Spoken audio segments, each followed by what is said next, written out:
I know what's in the Durham report, and I'm going to say it here.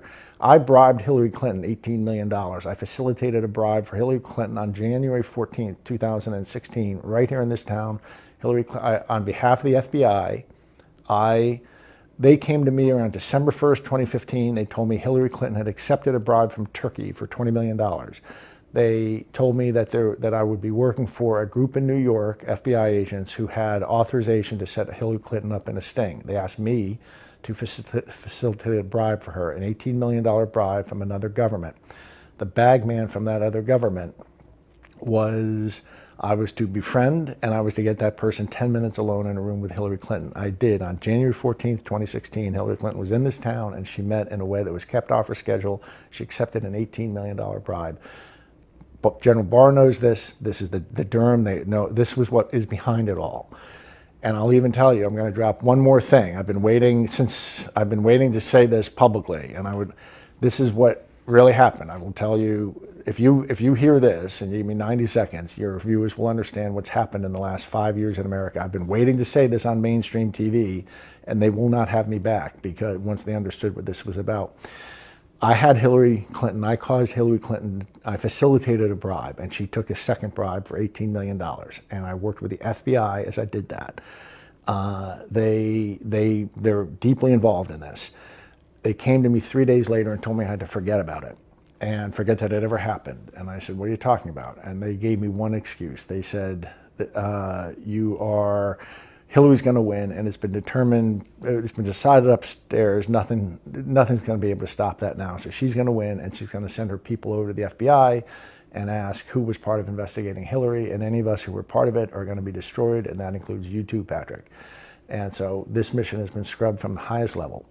And I thought about that, and I said, yes, sir, and I came. But 2 or 3 weeks later, I was back with 3 federal agents this time. 3 federal agents, and I let them know that wasn't sitting, and this is in Salt Lake City, Utah, and that wasn't sitting well with me, and I'd like to know why. We had almost a year before the election. They could have had me and another person in front of a grand jury in a week and gotten her indicted. And they told me, and this is the key to understanding what's happened in America. They told me, this is word for word, Patrick, what's really going on is this. President Obama has his people across the federal bureaucracy at this point, but especially the Department of Justice. Hillary Clinton is going to be president for 8 years, and nothing's going to change that. But think of there being a Bunsen burner within the Department of Justice. That evidence about the 2 bribes you were part of gathering is going to be sitting on the Bunsen burner. And the hand on the Bunsen burner is going to be one of Barack Obama's people. If Hillary's a good girl and defends Obamacare, that flame stays low. If she's a bad girl and thinks for herself, it's going to get turned up high. That way, Barack Obama is going to manage Hillary Clinton for the 8 years she's president, and then she's going to step down, and Michelle's going to run. And Patrick, that's the plan. That came out of the lips of a federal agent. It was confirmed to me this spring. The Durham investigation that plan was called the Operation Snow Globe. That was Brendan Obama's name for it. Snow Globe, they were trying to get Hillary to step into a snow globe. I'm looking for a prop. A snow globe that anytime they wanted, they could then pick up and shake for 8 years. My bribe was the bait to get her to step into the snow globe. That's all from it. This isn't a theory. I'm the guy in the room. I'm acknowledging I took part in all this, and I thought I was helping them conduct federal law enforcement. It turned out that I was helping them set up Hillary Clinton for a deep state to control her. And that's why, and I came in public a year ago with some pictures that showed me with this Russian redhead, Maria Butina, lovely woman, that said, and so I'm saying this entire thing, this last 5 years, has been a coup. It was from Obama against Hillary, that when Trump won in a fluke, it got morphed into the Russian collusion delusion.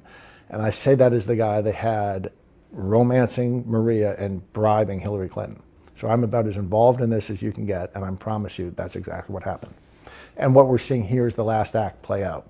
The last act play out. And the reason I mentioned that I knew in October 2018 that this was going to happen was because in 2018 I was offered, a federal agent came to tell me, Patrick, you need to understand there are billionaires walking around this world that we made, and we're prepared to do the same for you. You just have to stay calm. You just have to stay quiet through the election. And by that election, I knew he meant 2020 election. So I've known that they were going to hijack this election since October of 2018. Does the Federal Bureau of Investigation and other departments need to be completely detonated, dismantled? Well, I think what you need to do is, there was a guy, the CEO of, I forget if it was Allstate or State Farm, decades ago. It was based in, which one of those is based in Chicago, do you know? State Farm is Chicago. State Farm then. They had a big headquarters filled with 10,000 people, bureaucracy.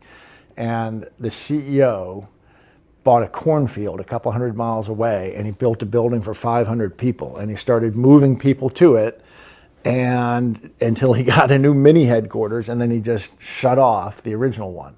That's, sometimes bureaucracies get so big and so bad, that's the only way to fix them. The way to fix them is to hit them in the head. Is to start again and build an alternative, and then just shoot them in the head. The bureaucracy in the head. And I think that's the only way that's going to be to fix our FBI, our beloved FBI. I have such respect. I grew up with this, revering the FBI, and I still revere, the men and women in it up to the mid-level. And there are people beyond that who are good. You can't throw the baby out with the bath water, but they are systemically corrupted at this point.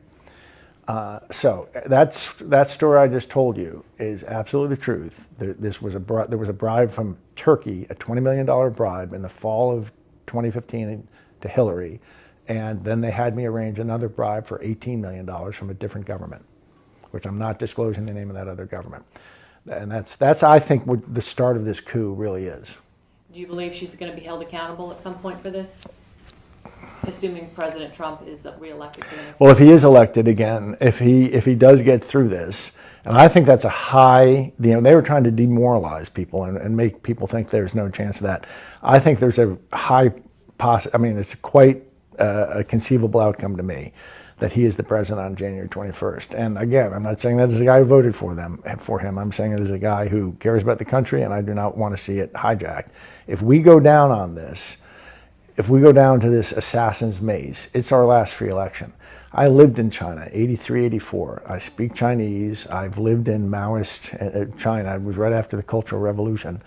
And that's what's coming for us. And I think this is our last real election. We'll have, this stuff was built in Venezuela so that Hugo Chavez could get through the referendum of '03. And that's the basic architecture of the software of Smartmatic. And it has now become the core of two of the major commercial systems offered for sale in the United States. And Venezuela hasn't really had an honest election in 20 years. People are starving, and the government still wins its election. It's because it's all crooked. The software that lets them do that is the software that's in the heart of our systems. If we bend a knee to this, it could be 1,000 years of darkness, and the world knows that. People don't understand, and because it's fashionable maybe not to be anti-American or not to love your country. They don't understand how the world looks to us, and if we bend a knee to this, it's a darkness comes over the world, and we don't know if it'll be 1,000 years before it's lifted.